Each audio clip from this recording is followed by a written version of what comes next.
Sepasang sepatu kulit pria diletakkan miring di teras rumah kakak ipar saya. Saya hanya butuh 1 detik untuk mengenalinya. Itu sepatu suami saya. Padahal pagi tadi dia bilang ada pekerjaan di kantor sampai malam. Saya mendorong pintu yang tidak terkunci. Dari ujung koridor terdengar suara air shower. Dan di sela air itu, suara tawa seorang perempuan yang ditahan-tahan. Lalu, suara berat suami saya. "Pelankan suaramu. Nanti kalau ada yang datang bagaimana?" Saya tidak menjerit. Saya tidak menangis. Saya menutup pintu depan dengan pelan. Lalu, saya mengeluarkan ponsel dan menelpon kedua mertua saya. "Bu, Pakistan, tolong datang ke rumah Mbak Wulan sekarang. Ada yang harus Bapak dan Ibu lihat sendiri." Halo, sahabat.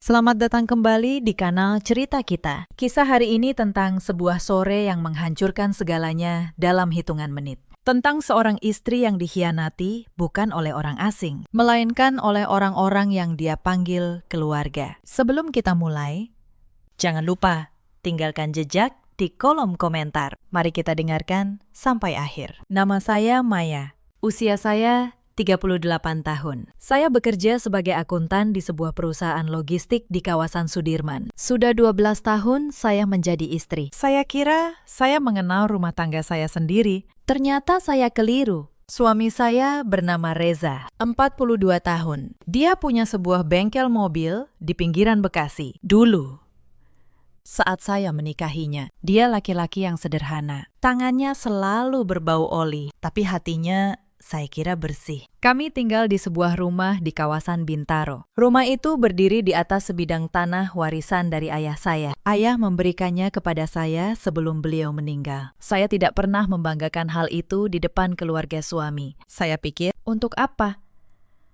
Kami satu keluarga. Kakak ipar saya bernama Wulan, 36 tahun. Istri dari kakak Reza. Namanya Mas Hendra. Wulan, perempuan yang manis. Bicaranya lembut. Rambutnya selalu tertata. Orang asing yang baru pertama bertemu pasti langsung menyukainya. Saya pun dulu begitu. Saya menghormatinya seperti kakak kandung sendiri. Ibu mertua saya, Bu Sri, 60 tahun. Beliau perempuan yang keras. Sejak hari pertama saya masuk ke keluarga ini, saya selalu merasa kurang di matanya. Kurang pandai, kurang tahu diri. Sementara Wulan, apapun yang dia lakukan selalu benar. Saya masih ingat, di tahun-tahun awal pernikahan, betapa kerasnya saya berusaha menyenangkan Bu Sri. Saya bangun pagi-pagi memasak. Saya membantu segala urusan rumah. Saya tidak pernah membantah. Tapi sekeras apapun saya berusaha di mata beliau, Wulan selalu lebih baik. Kalau Wulan memasak, itu lezat.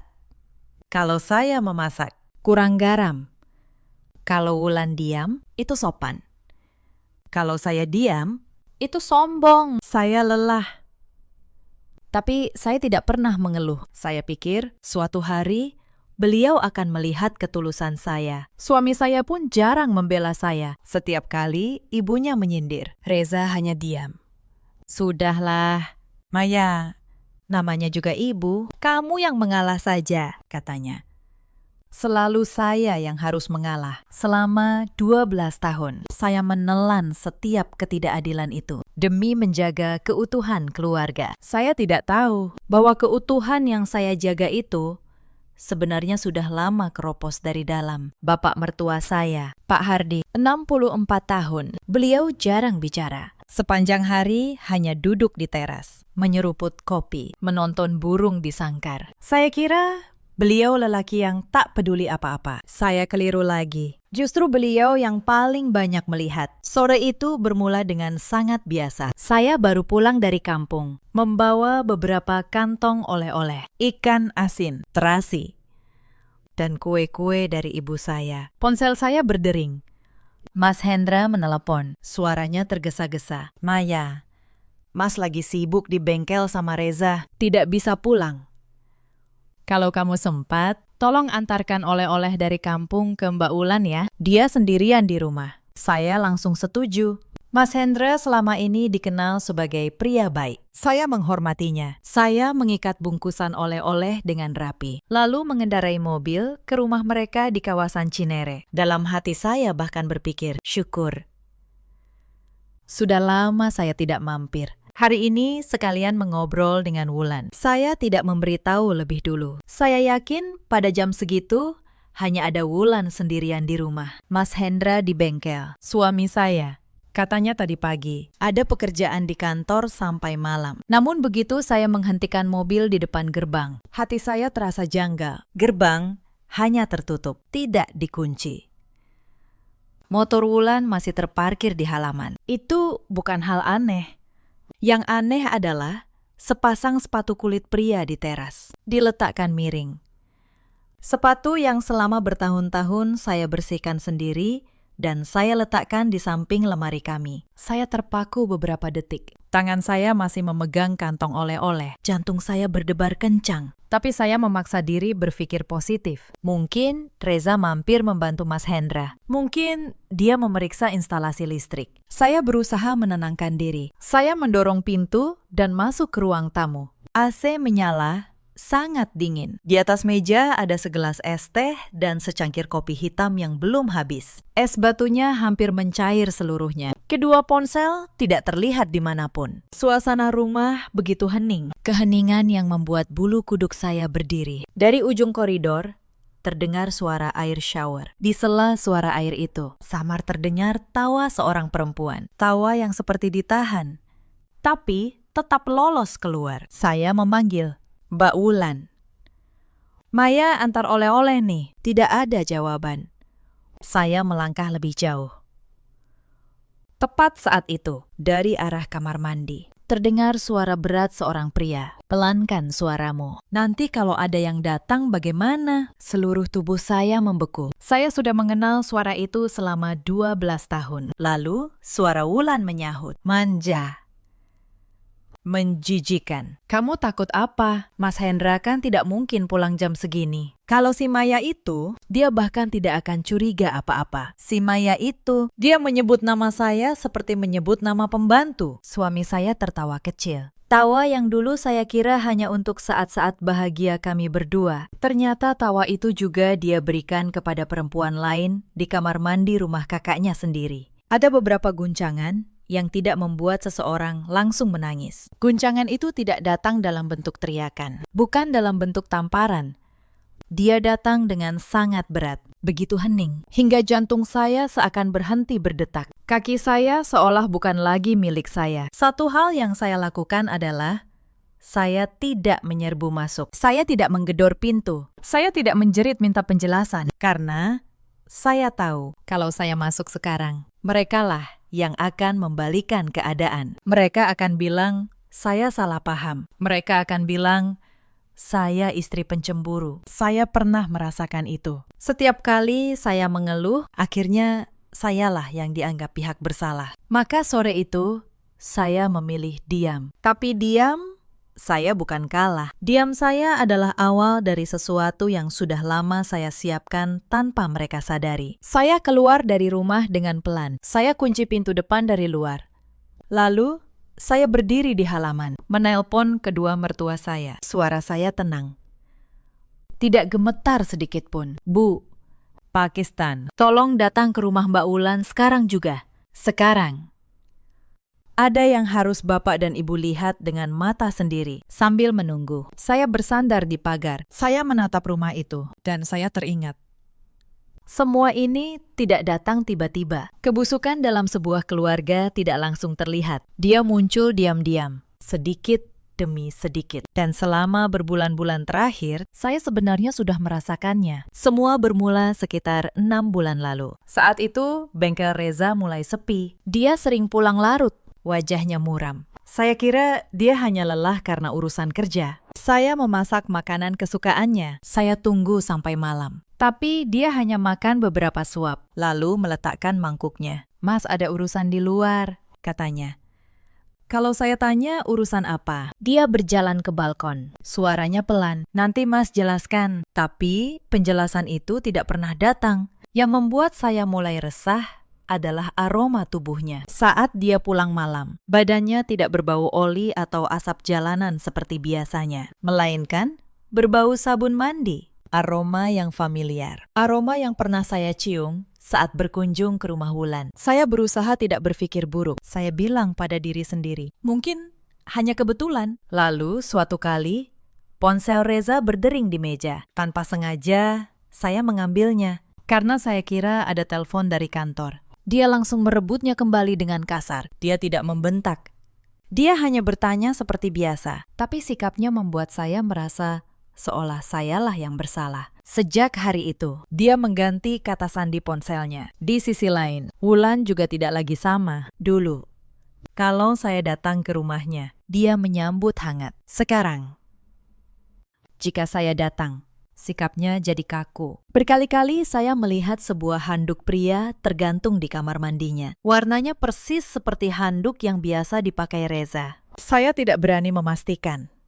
Tapi perasaan tidak enak itu terus tumbuh. Pernah saya mencoba bicara dengan lembut kepada Wulan. Mbak, akhir-akhir ini Reza sering ke rumah Mbak ya. Wulan menatap saya sambil tersenyum. Senyum yang manis di permukaan, tapi dingin di dalam. Maya, jangan mulai berpikir aneh-aneh. Sendiri lebih baik daripada curiga sama saudara sendiri. Setelah berkata begitu, dia melenggang pergi. Saya pulang dengan dada yang sesak. Kenapa saya yang merasa seolah saya yang salah? Kenapa orang yang membuat saya resah justru bisa membalikan keadaan? Selama beberapa waktu, saya membiarkan keresahan itu tumbuh diam-diam, tanpa punya keberanian untuk membuktikan apa-apa. Tapi ada satu hal yang berbeda antara saya dan banyak istri lain. Saya seorang akuntan. Pekerjaan saya adalah membaca angka, mencatat, dan menemukan yang tidak beres di antara tumpukan data. Kebiasaan itu tidak hilang saat saya pulang ke rumah. Maka, saya berhenti menangis dan mulai mencatat. Saya catat setiap kali Reza pulang larut. Saya catat tanggalnya. Saya catat di hari-hari itu, di mana Mas Hendra berada. Hampir selalu sama polanya. Reza pulang larut di hari-hari saat Mas Hendra hampir pasti sedang sibuk di bengkel. Hari-hari saat Wulan sendirian di rumah. Suatu malam, hujan turun sejak sore. Gerimis yang awet. Reza belum juga pulang. Saya mengirim pesan, menanyakan dia di mana. Lama sekali baru dia membalas. Singkat. Lagi sibuk. Saya menelepon rumah Wulan dengan alasan menanyakan resep. Telepon diangkat cepat. Wulan menjawab dengan suara mengantuk yang disengaja. Aku sendirian kok, Maya. Lagi mau tidur, tapi di belakang suaranya, saya mendengar dengan jelas. Ada suara tawa kecil seorang pria yang terputus. Lalu, telepon ditutup dengan tiba-tiba. Malam itu, saya tidak tidur. Saya tahu. Sekarang saya tidak bisa lagi membohongi diri sendiri. Beberapa hari setelahnya, saya melihat sesuatu dengan mata kepala saya sendiri untuk pertama kalinya. Sore itu, saya sengaja pulang lebih awal dari kantor dan mampir ke rumah Wulan dengan alasan mengembalikan piring. Dari balik pagar, saya melihat mereka di teras belakang. Reza sedang membetulkan sesuatu di motor Wulan. Lalu Wulan mendekat, menyandarkan kepalanya di bahu Reza, dan menepuk-nepuk punggungnya. Gerakan yang sangat alami, sangat intim, tanpa sedikit pun kecanggungan. Saya berdiri membeku di balik pagar. Itu bukan gerakan antara adik ipar dan kakak ipar. Itu gerakan dua orang yang sudah sangat lama saling menyentuh. Saya tidak masuk. Saya tidak berteriak. Saya hanya berbalik pelan, kembali ke mobil, dan duduk di sana beberapa lama. Sampai tangan saya berhenti gemetar. Hari itu, kecurigaan saya berubah menjadi kepastian. Tapi kepastian saja tidak cukup. Saya tahu, kalau saya datang dengan cerita, saya melihat mereka berpelukan. Mereka akan menyangkal. Mereka akan bilang, itu hanya gerakan biasa antar saudara. Saya butuh sesuatu yang lebih, sesuatu yang tidak bisa mereka putar balik. Maka saya tetap diam dan terus mengamati. Saya benar-benar ingin marah. Saya ingin datang, menggedor pintu, dan berteriak. Tapi saya tahan, karena saya sadar satu hal. Kalau saya menyerang sekarang, dengan tangan kosong, tanpa bukti, sayalah yang akan kalah. Mereka akan menyangkal, Busri akan membela anaknya, dan saya akan dicap sebagai istri gila yang menuduh tanpa dasar. Maka saya memutuskan untuk tidak bereaksi. Saya ingin tahu sejauh mana mereka akan lengah. Dan benar saja, karena saya diam, mereka semakin berani. Reza tidak lagi mudah marah. Dia bahkan pulang dengan wajah lega. Wulan mulai mengirim pesan di tengah malam. Tanpa peduli, Istri Reza tidak tahu. Mereka mengira saya buta. Mereka mengira saya bodoh. Bantuan datang dari arah yang tidak saya duga. Suatu pagi, Bu Asih, pembantu yang biasa membersihkan rumah Wulan, menemui saya di pasar. Beliau perempuan tua yang jujur. Wajahnya tampak gelisah. "Bu Maya," katanya pelan, sambil menoleh ke kiri dan kanan. Saya tidak enak hati, tapi saya rasa ibu perlu tahu. Bu Asih bercerita bahwa belakangan ini Reza sering datang ke rumah Wulan di siang hari saat Mas Hendra di bengkel. Mereka selalu menyuruh saya pulang lebih awal. "Bu," katanya mau istirahat.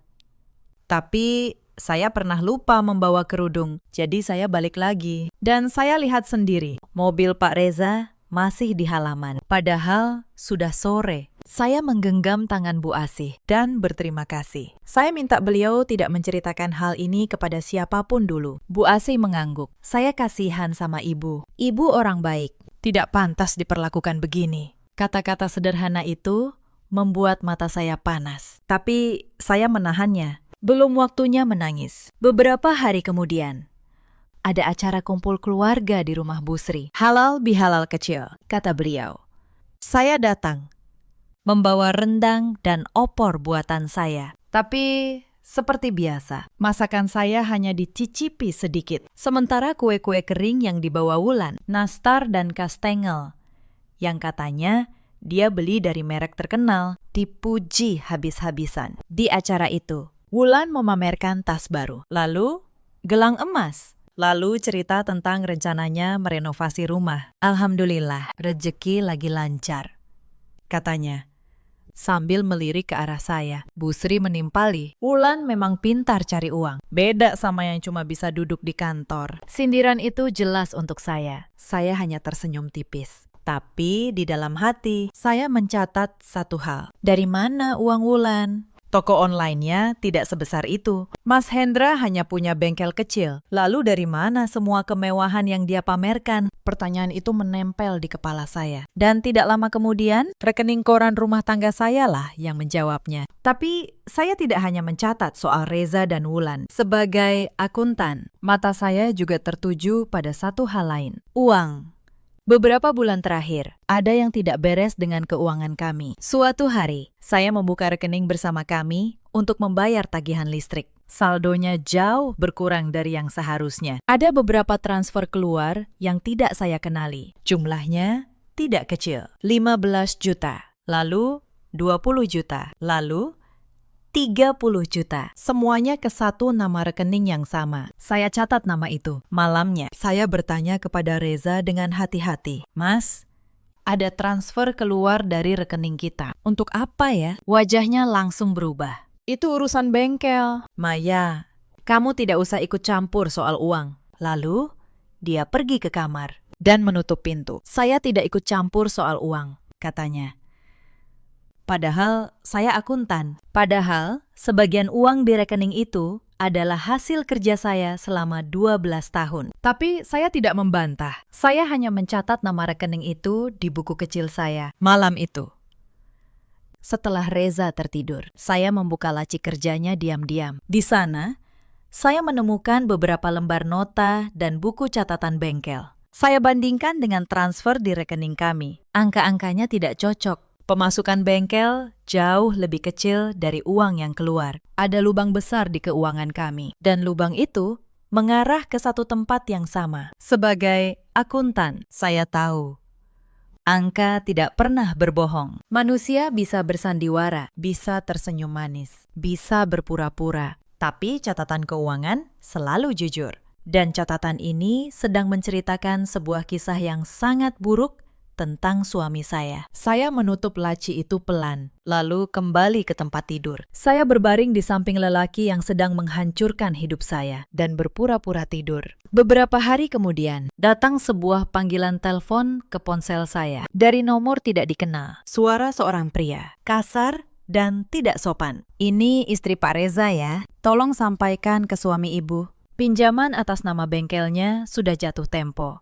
Bunganya jalan terus. Kalau tidak dibayar minggu ini, kami datang ke rumah." Saya terdiam. "Pinjaman?" Suami saya meminjam uang dari rentenir, diam-diam, atas nama bengkel, dan saya, istrinya, tidak tahu apa-apa. Saya bertanya kepada pria itu, berapa total pinjamannya? Jawabannya membuat napas saya tertahan. 300 juta. 300 juta. Untuk apa Reza meminjam uang sebanyak itu? Bengkelnya memang sepi, tapi tidak sampai berhutang sebesar itu. Saya mulai mengerti. Uang itu tidak semuanya untuk bengkel. Sebagian mengalir ke tempat lain, ke rekening dengan nama yang sama dengan yang saya catat tadi. Dan nama itu, setelah saya telusuri, adalah nama toko online milik Wulan. Jadi, inilah kebenarannya. Suami saya berhutang kepada rentenir. Lalu sebagian uangnya dia berikan kepada Wulan untuk gaya hidup mereka. Untuk barang-barang yang dipamerkan Wulan di toko online-nya. Sementara saya di rumah menghemat setiap rupiah. Mengira kami sedang susah karena bengkel sepi. Saya ingat beberapa bulan lalu, saya bahkan menolak membeli baju baru untuk diri sendiri. Saya bilang pada Reza, kita harus berhemat dulu sampai bengkel ramai lagi. Dan dia mengangguk setuju dengan wajah penuh pengertian. Padahal di saat yang sama, dia sedang membiayai gaya hidup mewah perempuan lain dengan uang hutang. Mengingat itu, ada rasa sakit yang sulit saya jelaskan. Bukan hanya dikhianati, tapi ditipu, dipermainkan, dan dianggap bodoh oleh orang yang tidur di samping saya setiap malam. Tapi saya tidak membiarkan rasa sakit itu menguasai saya. Saya ubah rasa sakit itu menjadi ketelitian. Setiap malam, setelah Reza tidur, saya bekerja diam-diam menyusun bukti. Saya tidak langsung menggugat. Saya kumpulkan semuanya dengan rapi. Saya unduh mutasi rekening koran. Saya catat tanggal dan jumlah setiap transfer. Saya simpan rekaman panggilan dari rentenir itu. Semua saya susun dalam satu map. Seorang akuntan tahu bukti yang tertulis di atas kertas lebih kuat daripada 100 tuduhan yang diteriakan. Tapi ada satu hal yang masih mengganjal. Sekitar 2 bulan sebelum semua ini, Wulan pernah datang ke rumah saya dengan wajah ramah luar biasa. Dia membawa setumpuk dokumen. Maya, ini ada surat-surat administrasi soal usaha keluarga. Mas Hendra dan Reza sibuk, jadi aku yang urus. Kamu tanda tangan di sini saja ya, sebagai formalitas keluarga. Saat itu, saya percaya. Saya tanda tangani beberapa lembar tanpa membaca teliti. Wulan terus mengajak saya mengobrol agar saya tidak fokus. Saya menyesal seumur hidup atas kelengahan sesaat itu. Karena belakangan saya sadar di antara dokumen yang saya tanda tangani ada sesuatu yang janggal. Saya mulai curiga setelah seorang tetangga bercerita. Katanya, dia melihat Wulan beberapa kali datang ke kantor notaris di dekat rumahnya, membawa map tebal. Saya teringat tanda tangan saya di dokumen waktu itu. Dada saya mendingin. Untuk apa Wulan mengurus surat-surat ke notaris dengan tanda tangan saya di dalamnya? Saya mencoba mengingat hari itu sejelas mungkin. Wulan datang sore hari, saat saya sedang lelah sehabis bekerja. Dia membawa kopi kesukaan saya, sesuatu yang tidak biasa dia lakukan. Dia mengobrol panjang, memuji masakan saya, bertanya soal pekerjaan saya. Lalu, di tengah obrolan, dia mengeluarkan map itu. Tanda tangan di sini, dan di sini ya, Maya. Cuma formalitas. Saya menandatanganinya sambil tetap mengobrol. Saya tidak membaca, saya percaya padanya. Sekarang saya mengerti. Kopi itu,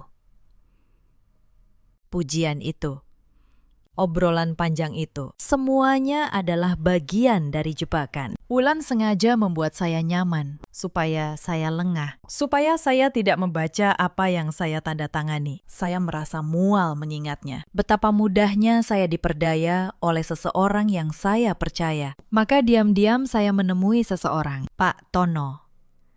Beliau notaris senior. Sahabat lama almarhum ayah saya. Saya ceritakan semuanya. Saya tunjukkan salinan dokumen yang masih saya simpan. Pak Tono membaca lama, lalu menghela napas berat. Maya, ini bukan surat administrasi biasa. Ini surat kuasa. Dan ada satu lembar akta yang isinya, kamu memberi kuasa untuk mengurus pengalihan hak atas tanah rumahmu. Tanah warisan ayah yang sah atas nama saya. Mereka mencoba mengalihkannya. diam-diam. Dengan menjebak saya menandatangani surat kuasa. Untuk apa? Untuk dijadikan jaminan hutang atau untuk dijual. Lalu uangnya mereka bagi. Sementara saya, pemilik sah tanah itu, akan diusir dari rumah saya sendiri. Pak Tono menatap saya. Tapi kamu beruntung, Maya. Surat kuasa ini belum sempurna. Ada cacat hukum di dalamnya karena prosesnya tidak benar. Dan akta tanah yang asli, yang atas nama kamu, masih tersimpan aman. Bukan di tangan mereka. Selama akta asli itu ada padamu, mereka tidak bisa berbuat apa-apa secara hukum. Saat itulah, untuk pertama kalinya dalam berbulan-bulan, saya merasa tenang. Bukan tenang karena bahagia. Tenang karena saya tahu saya memegang kartu yang tidak mereka kira saya pegang. Saya pulang ke rumah dengan satu rencana yang jelas di kepala. Saya akan biarkan mereka merasa menang sampai hari di mana mereka tidak bisa lagi menyangkal. Atas saran Pak Tono, saya melakukan satu hal penting. Akta tanah yang asli, yang selama ini saya simpan di laci kamar. Saya pindahkan ke tempat yang lebih aman. Saya titipkan di berangkas kantor notaris Pak Tono dengan tanda terima resmi. Sekarang, meskipun mereka membongkar seluruh rumah, mereka tidak akan menemukan akta itu. Dan tanpa akta asli, surat kuasa palsu mereka hanya selembar kertas tak berguna. Malam itu, saya mencoba memberi Reza satu kesempatan terakhir. Bukan karena saya masih mencintainya, tapi karena saya ingin melihat apakah masih ada secuil kejujuran tersisa di dalam dirinya. Saat dia pulang, saya menyiapkan teh. Lalu duduk di hadapannya. Mas, kata saya pelan, kalau ada masalah, apapun itu, kita bisa bicara. Kalau Mas sedang kesulitan uang, kita cari jalan keluar bersama. Reza menatap saya sesaat. Lalu dia tersenyum. Senyum yang dulu membuat saya jatuh hati, kini terasa begitu palsu. Tidak ada masalah apa-apa, Maya. Kamu terlalu banyak berpikir. Bengkel memang agak sepi, tapi semua terkendali. Sudah, jangan dipikirkan.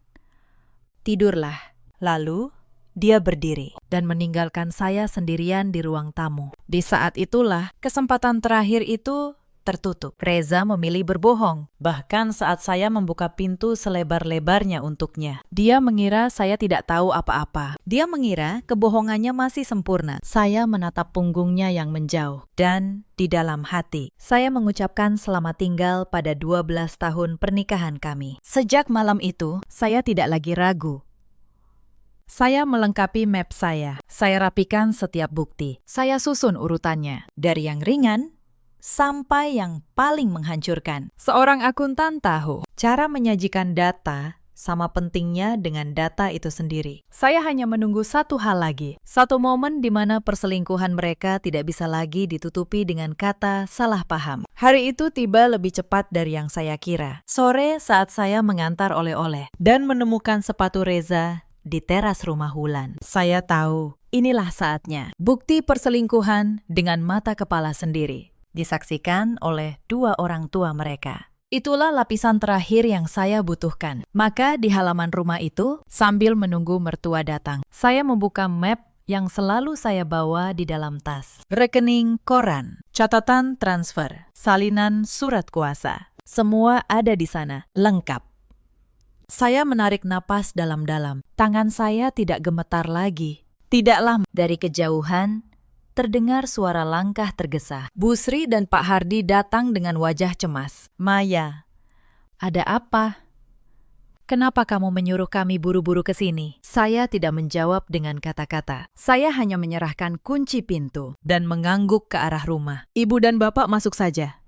Lihat sendiri. Bu Sri membuka pintu.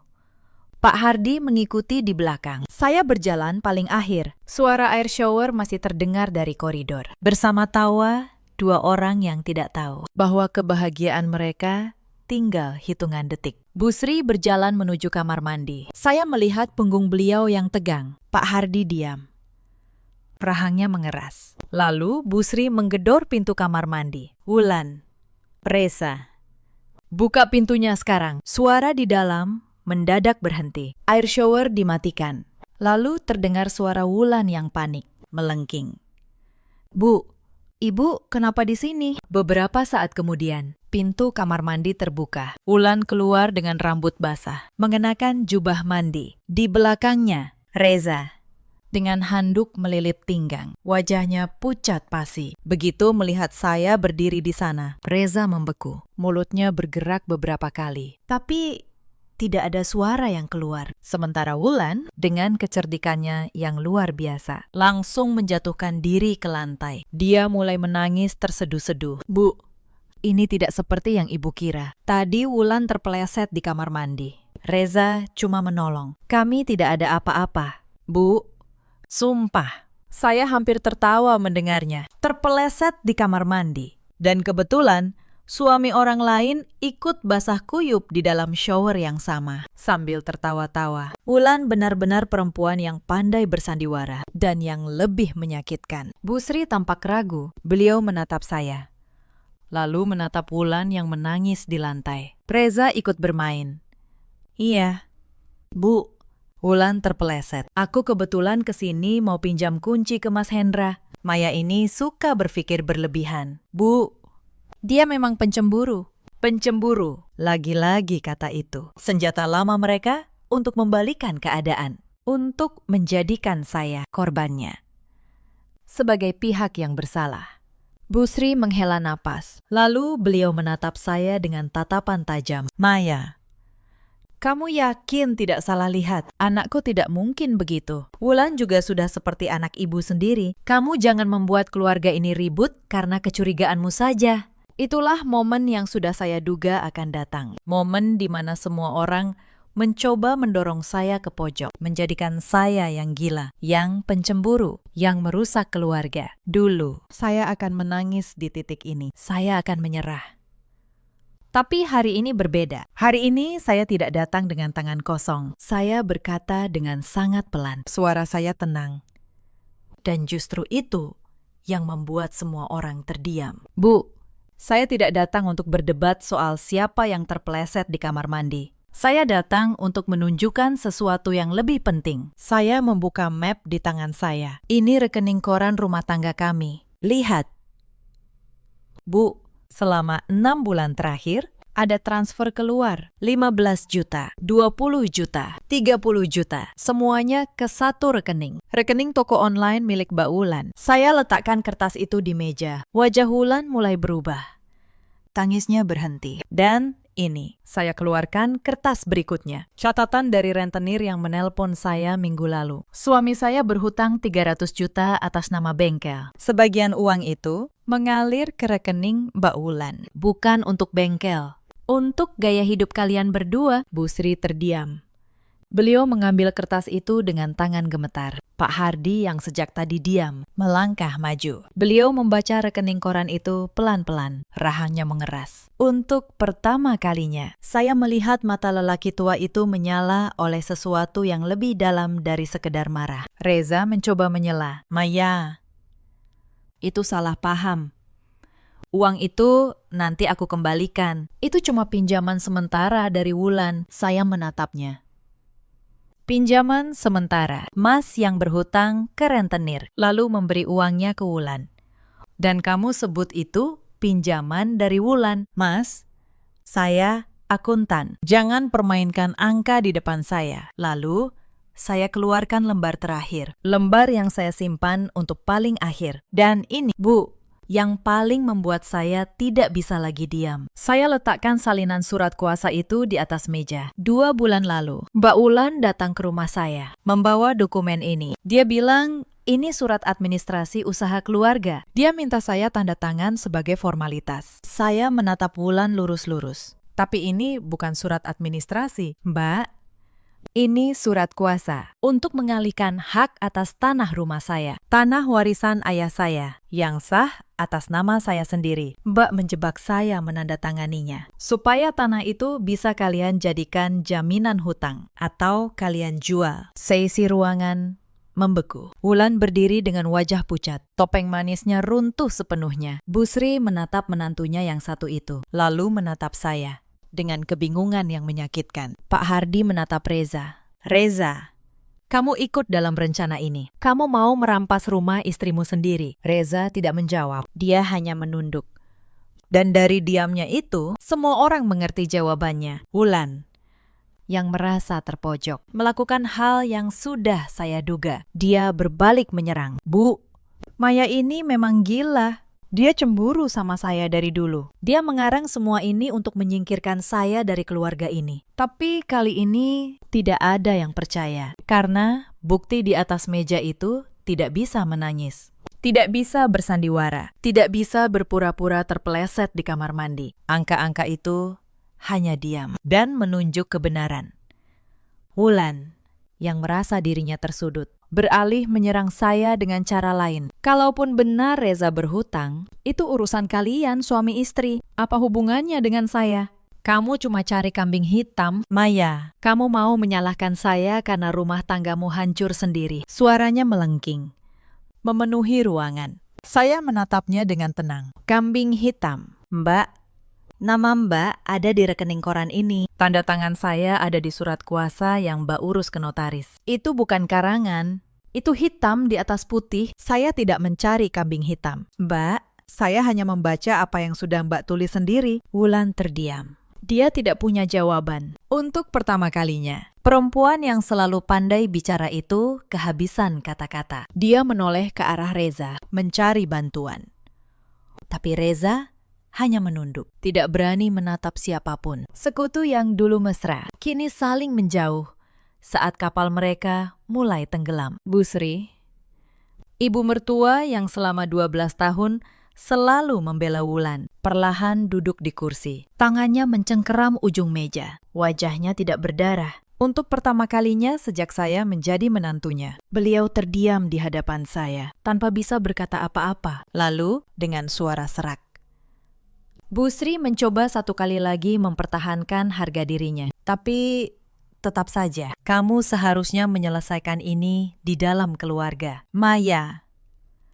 Bukan dengan cara mempermalukan semua orang begini. Saya menoleh kepada beliau. Bu, selama 12 tahun, saya selalu menyelesaikan semuanya di dalam, dengan diam. Dan apa yang saya dapatkan? Saya yang selalu disalahkan. Hari ini, saya memilih kebenaran, bukan diam. Lalu, Pak Hardi bicara. Suaranya dalam, penuh tekanan. Wulan, Bapak tanya sekali lagi. Tanda tangan di surat kuasa ini. Kamu yang mengatur ke notaris. Iya atau tidak? Wulan menggigit bibir. Dia tidak menjawab. Tapi diamnya sudah menjawab segalanya. Pak Hardi menoleh ke arah saya. Maya, akta tanah yang asli ada di mana? Saya menjawab, tenang, aman, Pakistan. Tersimpan di tempat yang tidak mereka kira. Surat kuasa yang Wulan urus itu cacat secara hukum dan tanpa akta asli. Mereka tidak bisa mengalihkan apa-apa. Saya sudah memastikannya pada notaris kepercayaan saya. Mendengar itu, Wulan terhuyung. Seluruh rencananya yang dia susun selama berbulan-bulan runtuh dalam satu sore. Dia mengira saya istri bodoh yang hanya bisa menangis. Dia tidak pernah mengira perempuan yang dia panggil si Maya itu adalah seorang akuntan yang mencatat setiap jejak yang mereka tinggalkan. Dan saat itulah terjadi hal yang sering terjadi pada dua orang yang sama-sama bersalah. Mereka mulai saling menyalahkan. Wulan dengan suara penuh kebencian menunjuk Reza. Ini semua ide kamu, Reza. Kamu yang bilang kita bisa pakai tanah Maya untuk menutup hutang. Aku cuma membantu mengurus surat-suratnya. Reza balas membentak. Kamu yang serakah, kamu yang terus minta uang lebih. Kalau bukan karena kamu, aku tidak akan berhutang sebanyak itu. Mereka bertengkar di depan kedua orang tua. Dua orang yang dulu saling melindungi dalam pengkhianatan, kini saling menjatuhkan saat terpojok. Saya berdiri menyaksikannya dengan tenang. Saya tidak perlu lagi mengatakan apa-apa. Kebusukan itu kini terbuka sendiri. Dan masing-masing dari mereka berlomba menunjukkan betapa busuknya yang lain. Bu Sri menutup wajahnya dengan kedua tangan. Cukup, kata beliau lirih. Cukup. Ibu tidak sanggup lagi mendengarnya. Pak Hardi berdiri. Tubuhnya gemetar menahan amarah. Kalian berdua sudah menghancurkan 2 rumah tangga sekaligus. Dan kalian masih bisa saling menyalahkan di depan Bapak. Bapak benar-benar malu pernah membesarkan kalian. Tepat saat itu, ponsel Pak Hardi berdering. Beliau melihat layar, lalu mengangkatnya. Wajahnya semakin keras. Ternyata, itu telepon dari rentenir yang sama. Mereka kini menelpon orang tua Reza. Karena Reza tidak bisa lagi dihubungi. Pak Hardi mendengarkan dalam diam, lalu menutup telepon. Beliau menatap putranya dengan tatapan yang tidak pernah saya lihat sebelumnya. Tatapan seorang ayah yang malu pada darah dagingnya sendiri. Reza, kata Pak Hardi pelan. Bapak besarkan kamu bukan untuk jadi laki-laki seperti ini, berselingkuh dengan istri kakakmu sendiri, berhutang ke rentenir, dan mencoba merampas rumah istrimu yang sah. Bapak malu punya anak sepertimu. Reza terduduk di lantai, menutup wajahnya dengan kedua tangan. Saya berdiri di tengah ruangan itu, menatap satu persatu dari mereka. Suami yang saya jaga selama 12 tahun. Kakak ipar yang saya hormati seperti kakak sendiri. Ibu mertua yang selalu menyalahkan saya. Dan saya sadar dalam satu sore ini, semua lapisan kepalsuan mereka terkelupas habis di hadapan mata saya sendiri. Saya tidak berteriak. Saya tidak menangis. Saya hanya mengambil map saya, merapikannya. Lalu berkata dengan tenang, saya akan mengurus perceraian ini secara baik-baik, lewat jalur hukum. Hutang itu atas nama bengkel Reza. Jadi itu tanggung jawabnya, bukan tanggung jawab saya. Dan rumah di Bintaro tetap menjadi milik saya. Karena memang sejak awal, itu milik saya. Wulan, yang masih duduk di lantai, menatap saya dengan kebencian. Kamu pikir kamu menang, Maya? Saya menatapnya balik untuk pertama kalinya, tanpa rasa takut. Saya tidak merasa menang, Mbak, karena dalam cerita ini, tidak ada yang menang. Saya hanya berhenti menjadi orang yang kalian bisa permainkan. Itu saja. Saya berbalik dan melangkah keluar dari rumah itu. Tidak ada yang menahan saya. Mungkin karena semua orang masih terlalu terkejut. Atau mungkin karena mereka tahu. Mereka tidak punya hak apa-apa lagi untuk menahan saya. Di luar, gerimis sore mulai turun. Saya berdiri sejenak di halaman, menengadah ke langit. Lalu saya menyalakan mobil dan pulang ke rumah saya. Rumah yang sah atas mama saya. Rumah yang hampir mereka rampas. Tapi gagal. 3 bulan setelah sore itu, perceraian saya dengan Reza resmi selesai. Hutang 300 juta itu sepenuhnya menjadi tanggungannya karena tercatat atas nama bengkelnya. Bengkel itu akhirnya disita untuk menutup sebagian hutang. Reza pindah ke kampung, tinggal menumpang di rumah saudara jauh. Saya dengar, hidupnya di kampung tidak mudah. Tidak ada lagi bengkel, tidak ada lagi uang, tidak ada lagi Wulan yang dulu dia korbankan segalanya untuknya. Saudara yang menampungnya pun mulai mengeluh. Lelaki yang dulu mengira dirinya bisa memiliki 2 perempuan sekaligus, kini tidak punya siapa-siapa. Itu bukan kutukan dari saya, itu hanya buah dari pilihannya sendiri. Wulan dan Mas Hendra bercerai tak lama kemudian. Mas Hendra, yang selama ini tidak tahu apa-apa, hancur saat mengetahui kebenaran. Wulan kehilangan rumahnya, kehilangan toko online-nya, yang ternyata juga penuh hutang, dan kehilangan tempat di keluarga yang dulu memujanya. Tidak ada lagi yang menyebutnya menantu manis kebanggaan keluarga. Saya dengar pula, Wulan sempat mencoba mendekati keluarga lamanya, berusaha menjelaskan, berusaha memutarbalikan cerita seperti yang biasa dia lakukan. Tapi kali ini tidak ada yang mendengarkan. Topeng manis yang dia pakai selama bertahun-tahun sudah robek. Dan sekali, topeng itu robek. Tidak ada lem di dunia ini yang bisa menyatukannya kembali. Orang-orang yang dulu memujanya, kini berbalik menjauhinya. Busri datang ke rumah saya beberapa minggu kemudian. Beliau yang dulu selalu meninggikan dagu di depan saya, kini duduk dengan kepala tertunduk. Maya, katanya pelan. Ibu minta maaf. Selama ini, Ibu salah menilai kamu. Ibu terlalu sayang pada Reza, sampai Ibu buta. Saya hanya mengangguk. Saya tidak menyimpan dendam, tapi saya juga tidak berpura-pura semuanya baik-baik saja. Bu, kata saya, Akhirnya, saya tidak marah pada ibu. Tapi, saya berharap lain kali ibu mau mendengar menantu ibu dulu sebelum menghakiminya. Karena yang paling menyakitkan bagi saya selama bertahun-tahun bukan sikap Reza atau Wulan. Tapi karena setiap kali saya benar, ibu selalu menganggap saya yang salah. Bu Sri menangis. Untuk pertama kalinya, saya melihat air mata penyesalan yang tulus di wajah beliau. Pak Hardi, sebelum pulang, menggenggam tangan saya. Maya, kamu perempuan yang kuat. Maaf, keluarga ini pernah memperlakukanmu dengan tidak adil. Jaga dirimu baik-baik ya, Nak. Untuk pertama kalinya, ada seseorang dari keluarga itu yang memanggil saya Nak dengan tulus. Mata saya panas. Tapi kali ini air mata itu bukan air mata kesedihan. Sekarang saya tinggal sendiri di rumah Bintaro. Rumah yang sah atas nama saya. Rumah yang hampir mereka rampas. Tapi gagal. Pagi hari, saya menyeduh kopi sendiri, membuka jendela, dan menghirup udara yang terasa jauh lebih ringan. Tidak ada lagi rasa cemas menunggu suami pulang larut. Tidak ada lagi aroma sabun asing. Tidak ada lagi tatapan menghakimi. Saya kembali fokus pada pekerjaan saya. Saya bahkan dipromosikan menjadi kepala bagian keuangan di kantor. Rekan-rekan saya bilang, belakangan ini saya tampak lebih bercahaya. Mungkin benar.